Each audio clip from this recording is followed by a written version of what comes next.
the competitors for weightlifting, and right now the 5 competitors have reached the 230-pound level. The bar set at 230 for Marcus Allen, the running back of the Los Angeles Raiders, the Super Bowl MVP. And Marcus cannot accomplish 230 pounds, so he is the first man to drop out. He is gone at 230, and Reggie's moving in for a word with him. I did not expect Marcus Allen, football player, Super Bowl hero, to go out first. You know that the track guy is still in? It's amazing, isn't it? I didn't expect me to go that far, to be honest with you, but I'm kind of proud of myself. I really don't do any weight training at all, being a back in football? No, just a lot of push-ups and things like that. Work a little knowledge, but not very much with the heavy weights out here, no. Just practice on spiking, that's about it for you. No, I just lay it down in the end zone, that's all. Thanks, Rick. Well, let's see if the Raider glory can be upheld by his teammate Bill Pickel at 230 pounds, Reg. I don't know if I buy some of those stories about not lifting weights. Here's we see Bill Pickel. You know, not real good technique there, Al. He pressed that weight up, so I just wonder how much further he's going to be able to go. Well, he's lifted 180, 200, 210, 220, and now 230 successfully as Greg Foster, the hurdler, gets set with a bar at 230 pounds. This will be interesting.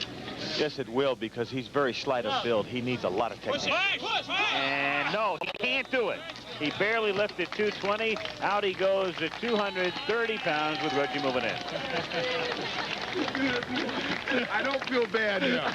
I just happen to be first. Did he save you from embarrassment? Greg, I want to know one thing. I was over at the tennis earlier, and you're telling me that I asked you why you didn't play tennis. You said, I have a bad shoulder. Why don't you swim? You say, I have a bad shoulder. Then you get into weightlifting. There's all this sand out here, and you're still sandbagging on me?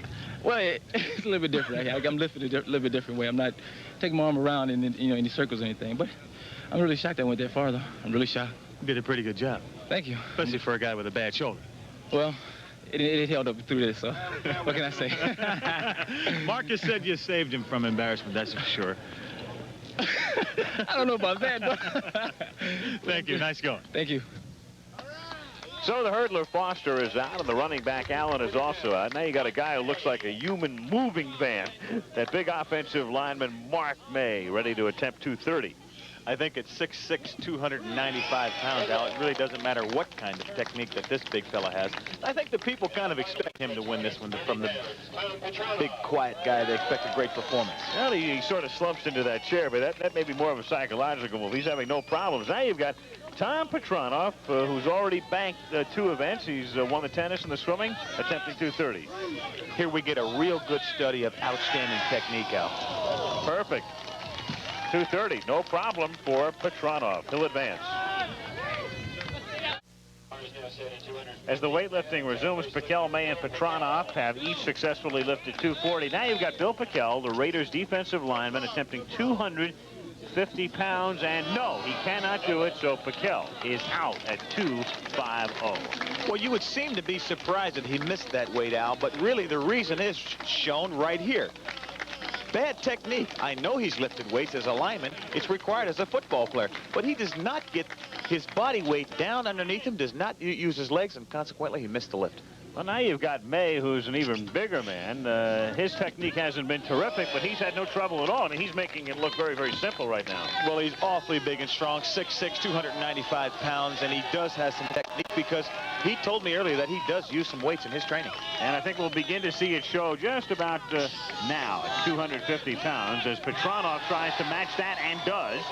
And so Petranoff and May will both advance with Pickel out.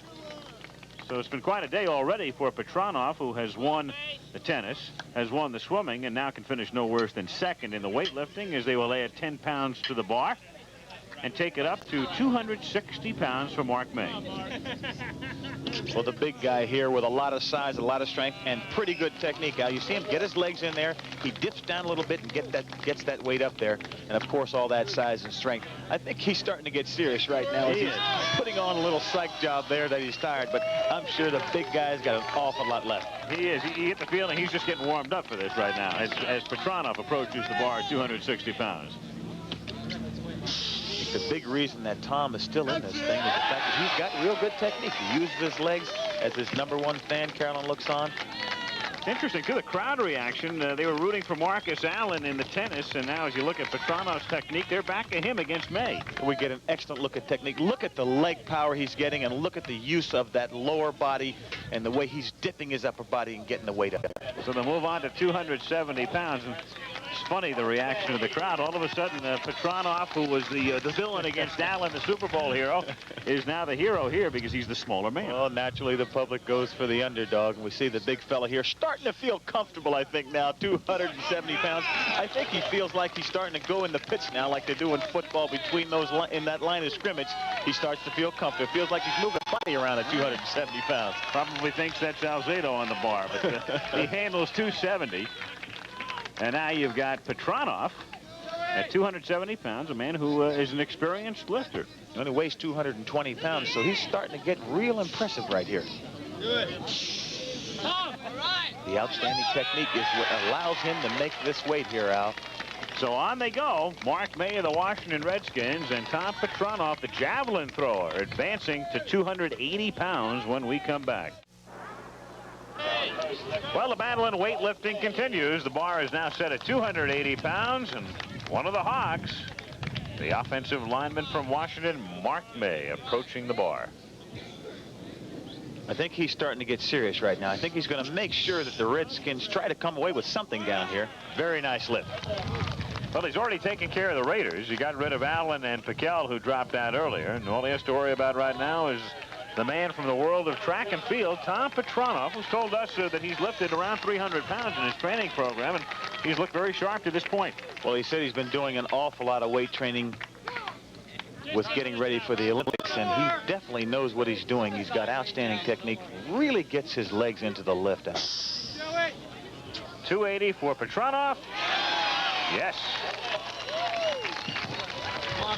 Well, May figures he'll just keep on going, and we'll find out who's going to win. A most interesting battle, as it's turned out. Yes, it is. He's got a nice, comfortable smile, though. I think that's something we should be a little worried about, or I think Tom Petranoff should be worried about it. We see Tom start to pace around a little bit. I think he knows he's starting to get close to his max. Well, they've added 10 pounds, so now it's 290 pounds for Mark May. Al, I can tell you this from experience. When you see a big guy take a deep breath as he makes that weight and mash on his glasses, it's starting to get serious.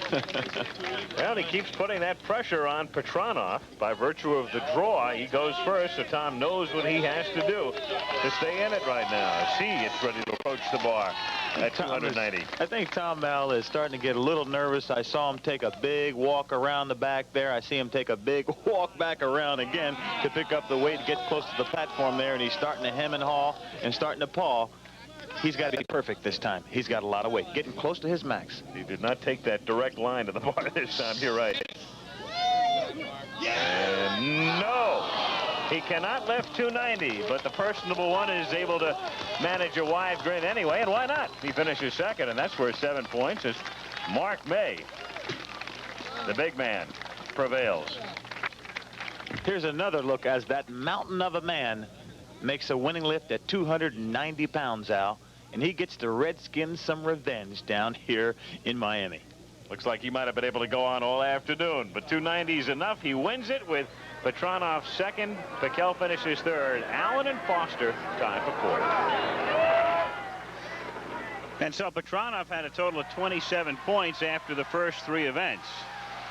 Led right from the start, won the tennis, the swimming, and winds up second in the weightlifting, second only to a man at 6'6" and 295 pounds. And there are the standings. Again, we're live from Key Biscayne, Florida. Tom Petranoff, who has 4 firsts and 2 seconds, and did all of that before we even came on the air. Had it clinched. Marcus Allen second. As you can see, a very good battle, only 2.5 points separating positions 2 through 5, with Allen, Branch, Martinez, and Olsen all in a very good battle right now for second place, and that's worth a total of $10,000 plus $100 per point.